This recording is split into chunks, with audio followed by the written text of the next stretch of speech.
ajuda do Senhor, poderíamos continuar com o encontro sem parar nós mesmos.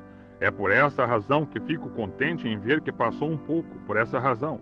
Creio que o Senhor nos ajudará a fazer isso. Agora, vocês sabem que gosto demais dos meus administradores. Tenho uns irmãos admiráveis. Bosworth, Baxter, Lindsay, Moore, todos. Tem 5 desses, Baron von Blomberg. São homens muito finos, mas tem um certo quê quando se reúne um grupo de homens. Um tem uma coisa, outro tem outra. Às vezes é contrário ao que eu mesmo acho. Por isso eu sinto que estou livre agora. Podemos aproveitar muito, enrolar a manga e não fazer cerimônia para comer. Penso em vocês enrolarem a manga e aproveitarem. A minha primeira Bíblia foi a natureza. Fiquei conhecendo a Deus através da natureza. E gosto de pescar. Como gosto de pescar. E você gosta de pescar, filhinho? Se você gosta de pescar e quer bem a sua mãe, você vai ser um bom rapaz. E mesmo minha conversão não tirou isso completamente de mim. Assim que um dia eu estava nas montanhas pescando. Agora, isso é apenas para o benefício deste menininho. E eu estava pescando lá nas montanhas e para as outras criancinhas, claro, que se encontram por aqui. E eu estava pescando truta. E é maravilhosa a época da primavera.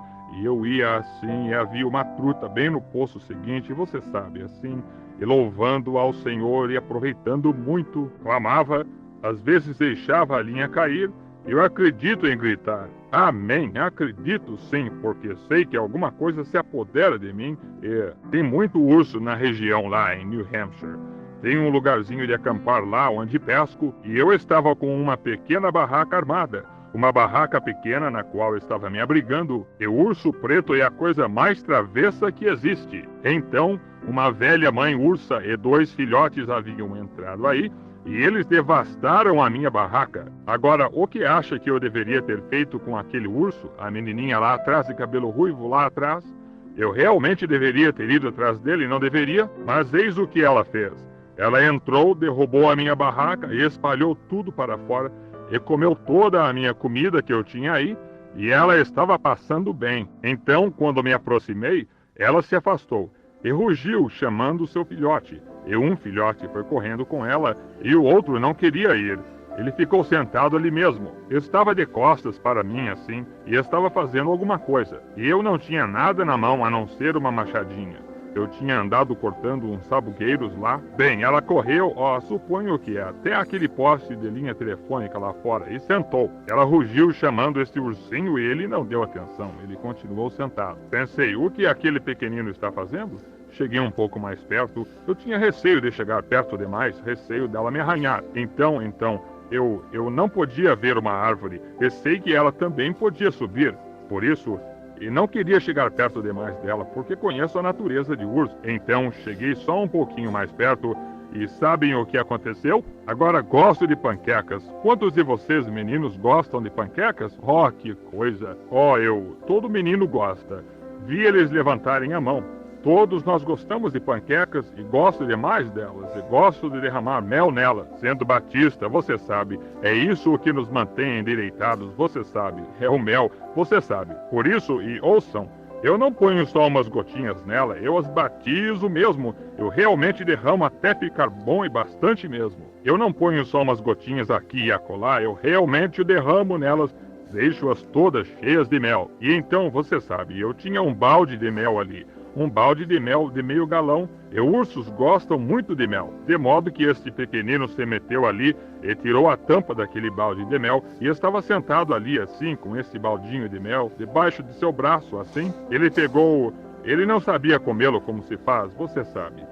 De modo que ele enfiava sua patinha nele e lambia desse jeito, e lambia. E ele virou para olhar para mim, e seus olhinhos estavam totalmente cobertos, sua barriguinha estava tão espessa quanto possível de mel. Ele estava ali só enfiando sua mão e lambendo mel desse jeito, lambendo com tudo que podia. Que coisa! Pensei numa boa reunião antiquada do Espírito Santo, quando abrimos o balde, enfiamos nossa mão na vasilha e lambemos. Continuamos, você sabe, lambendo. E entretanto, sabe o que foi engraçado? Depois desse pequenino comer o tanto quanto pôde, ele largou o balde no chão e foi correndo para lá. Sabe o que aconteceu?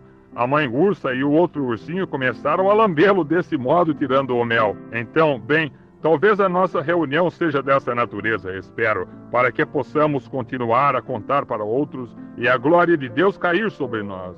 Muito bem. Estou contente de ver que vocês, criancinhas, vieram. Gosto de contar-lhes algo assim. E talvez amanhã de tarde teremos mais tempo e possamos conversar um pouco mais. E conversaremos com o papai e a mamãe agora a respeito de certa coisa. E vamos falar sobre demonologia. E em Salmos 103, 1 ao 3, lemos estes versículos. A maioria dos ministros e clérigos ou leitor da Bíblia os conhece de cor. Bendize, ó minha alma, ao Senhor, e tudo o que há em mim, bendiga ao seu santo nome. Bendize, ó minha alma, ao Senhor, e não te esqueças de nenhum de seus benefícios. É Ele que perdoa toda a tua iniquidade e sara todas as tuas enfermidades. Quero que notem aí que tinha um todas. É Ele que perdoa todas as tuas iniquidades e sara todas as tuas enfermidades. Agora, podemos inclinar a cabeça um momento? Agora, Pai Celestial, nós te agradecemos esta tarde por estar aqui. Nós te agradecemos por estas criancinhas que estão sentadas por aqui. São os homens de amanhã e mulheres, se houver um amanhã, se Jesus tardar. E agora, Pai, rogamos que Tu nos abençoes agora, enquanto falamos agora sobre a Tua palavra e sobre o grande inimigo que temos, Satanás. Rogamos, Deus, que Tu nos permitas armar uma dianteira, uma unidade mecanizada, que o poder de Deus, que o resista hoje à noite em cada avanço que fizer. Senhor, e mostra-lhe que ele definitivamente não tem direitos legais, que Cristo o derrotou em nosso lugar lá no Calvário, quando ele morreu, e ele desapossou os principados e despojou Satanás de todo o poder que tinha. E Deus dá-nos sabedoria e entendimento agora para sabermos e para explicarmos para as pessoas como que poderão saber como serem curadas e derrotarem Satanás. Em nome de Jesus oramos. Amém. Agora, por alguns minutos, vamos falar sobre demonologia. Ouve-se tanto falar a respeito de demônios. Agora, amanhã de tarde, provavelmente terminaremos. Eu queria 2 dias desta semana, de qualquer modo, para pregar sobre isto. Apenas 2 dias para cultos no período da tarde para falarmos sobre isto. Agora, a primeira coisa, o que é um demônio? Ouve-se tantas pessoas falarem a respeito de demônio. Bem, agora, demônio, diabo, tudo vem de uma palavra. E no inglês chama-se atormentador. O indivíduo que atormenta é um diabo, um maligno. Ele diz, agora, a Bíblia hoje, para a maioria, para muitas pessoas, é algum antigo livro que o vovô e a vovó leem ou algo assim. Não tem nada de especial nele, é para o povo antigo e assim por diante. Mas isso está errado. É para todo. E demônios são atormentadores que nos atormentam. Agora, há demônios que entram na alma do homem, e isso é na fraseologia, isso seria na... Entretanto, eu diria isto, que o demônio que entra na alma é algo que atormenta a alma. Muitas vezes pode-se ver uma pessoa talvez com demência. Agora, no entanto, pode ser uma pessoa convertida, cheia do Espírito Santo, e no entanto ser totalmente demente. Está vendo? Isso mesmo. Isso não tem nada a ver com a alma, é um atormentador, veja, algo que a atormenta. Agora, toda enfermidade, temos que primeiro ficar sabendo que toda enfermidade veio do diabo. Deus não é o autor da enfermidade. Nenhuma enfermidade vem de Deus. Deus às vezes permite que Satanás ponha enfermidade em você como um chicote para trazê-lo de volta à casa de Deus quando você o desobedece. Mas a enfermidade em seu princípio veio do diabo. Já imaginou uma pessoa crer que Deus, o nosso Pai Celestial, seria o autor de uma coisa tal como enfermidade e morte? Ora, não, ele não é. Nunca foi, nunca será. Deus permite a morte por causa da desobediência. Deus permite a morte. Como um escritor disse, a única coisa que a morte pode fazer, Deus a arreou a uma carruagem e ela nos leva à presença de Deus, o crente. Mas a palavra morte significa separação. Jesus disse, quem ouve as minhas palavras e crê naquele que me enviou, tem a vida eterna. E ele disse, eu sou a ressurreição, vida, quem crê em mim, ainda que esteja morto, viverá. E todo aquele que vive e crê em mim, nunca morrerá. Elevamos o corpo uns dos outros à santidade de nosso túmulo, mas esse nunca morrerá.